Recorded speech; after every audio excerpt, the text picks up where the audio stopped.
नमस्कार. कथागाथाच्या या भागात तुमचे सर्वांचे मनापासून स्वागत. आजची गोष्ट आहे गांधारीने भगवान श्रीकृष्णास दिलेल्या शापाची. महाभारताचे युद्ध हे केवळ कौरवांच्या अंतासाठीच ओळखले जात नाही, तर येथूनच भगवान श्रीकृष्णाचा अंत देखील सुरू झाला. भगवद्गीतेनुसार कौरवांच्या मृत्यूनंतर जेव्हा भगवान श्रीकृष्णाने गांधारीची भेट घेतली, त्यावेळी तिने आपल्या पुत्रांच्या मृत्यूस भगवंतास कारणीभूत ठरवले. गांधारी कृष्णास म्हणाली, ज्या विष्णूची मी आयुष्यभर भक्ती केली, त्याच विष्णूने इतका मोठा नरसंहार घडवून आणला. कृष्णा, तू तुझ्या शक्तीने हे युद्ध सहज टाळू शकला असता, पण तू तसे केले नाहीस. उलट हे युद्ध व्हावे अशी तुझी मनोमन इच्छा होती. तुझ्या आईला जाऊन तू विचार, स्वतःचे मूल मरण्याचे दुःख काय असते ते. आणि तू तर माझे 100 पुत्र मारलेस. मात्र इतके सर्व ऐकूनही भगवान श्रीकृष्ण मंद स्मित करत उभे होते. त्यामुळे गांधारीने चिडून भगवान श्रीकृष्णास शाप दिला. ती म्हणाली, जर मी विष्णूची केलेली भक्ती खरी असेल, तर ज्या प्रकारे सर्व कुरु एकमेकांशी भांडून मेले, त्याच प्रकारे तुझ्या यादव कुळाचा नाश होईल आणि द्वारका समुद्रामध्ये बुडून जाईल. आणि आजपासून बरोबर 36 वर्षांनी तू सुद्धा मरून जाशील. मात्र गांधारीने दिलेला शाप ऐकून श्रीकृष्णाने तथास्तु म्हटले.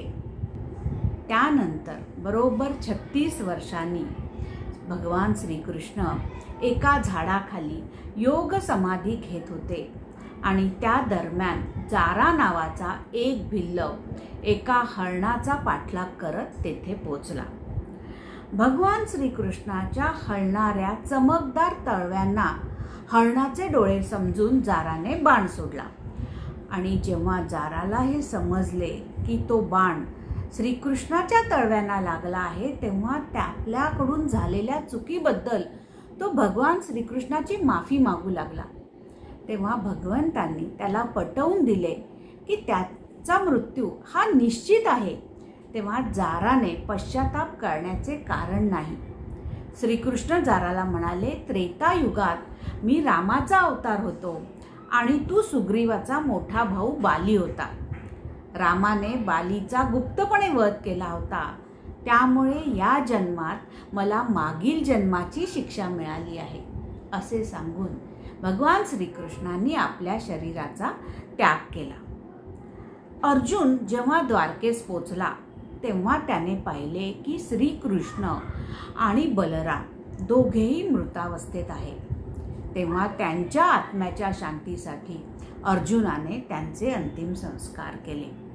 असे म्हटले जाते की श्रीकृष्ण आणि बलराम या दोघांचे शरीर संपूर्णपणे जळून राख झाले होते.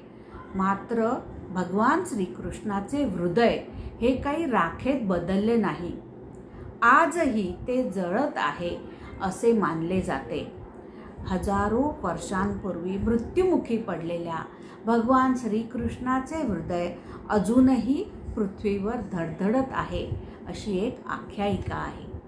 पांडवांच्या जाण्यानंतर संपूर्ण द्वारका नगरी समुद्रात बुडली. भगवान श्रीकृष्णाच्या जळत्या हृदयासह सर्व काही पाण्यात वाहून गेले. पण आजही असे मानले जाते की कृष्णनगरीचे हे अवशेष अजूनही पाण्याखाली आहेत आणि भगवान श्रीकृष्णाचे जे हृदय आहे ते लोखंडाच्या मऊ शरीरात बदलले आहे. अवंतिकापुरीचा राजा इंद्रद्युम्न हा भगवान विष्णूचा मोठा भक्त होता आणि त्याला भगवंताचे दर्शन घेण्याची खूप इच्छा होती. एका रात्रीत त्याला स्वप्न पडले की भगवान विष्णू त्याला नीलमाधवच्या रूपात दर्शन देणार आहेत. मग दुसऱ्या दिवशी सकाळी राजा नीलमाधवच्या शोधात निघाला आणि राजाला नीलमाधव सापडला. तेव्हा त्याने त्याला आपल्या सोबत आणले आणि भगवान जगन्नाथ मंदिराची स्थापना केली. मग पुढे एकदा नदीत स्नान करताना राजा इंद्रद्युम्नला एक मऊ लोखंडी पिंड सापडला. पाण्यात तरंगणारा मऊ लोखंडी पिंड पाहून राजा आश्चर्यचकित झाला. पण त्या पिंडाला स्पर्श करताच त्याच्या कानात भगवान विष्णूंचा आवाज ऐकू आला. भगवान विष्णू राजा इंद्रद्युम्नला म्हणाले, हे माझे हृदय आहे, जे जमिनीवर नेहमीच लोखंडाच्या मऊ पिंडासारखे धडधडत राहील. मग राजाने ताबडतोब ते पिंड जगन्नाथ मंदिरात नेले आणि काळजीपूर्वक मूर्तीजवळ ठेवले. मात्र त्याने हे पिंड पाहण्यास किंवा स्पर्श देखील करण्यास सर्वांना नकार दिला. असे म्हटले जाते की आजपर्यंत कोणीही कृष्णाचे पिंडाच्या रूपात असलेले हे हृदय पाहिले नाही किंवा त्याला स्पर्शही केला नाही.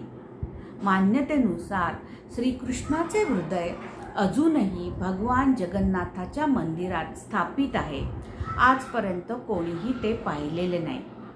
नवकालेश्वराच्या निमित्ताने जेव्हा 12 वर्षांच्या अंतराने मूर्ती बदलल्या जातात, त्यावेळी देखील पुजाऱ्यांच्या डोळ्यावरती पट्टी बांधली जाते, जेणेकरून ते हृदय कोणालाही दृष्टीस पडू नये. हे मंदिर भारतातील ओरिसामधील पुरी येथे स्थापित आहे. तर आजची ही आख्यायिका तुम्हाला कशी वाटली ते कॉमेंट करून नक्की सांगा आणि आपल्या चॅनलला सबस्क्राईब करा. धन्यवाद.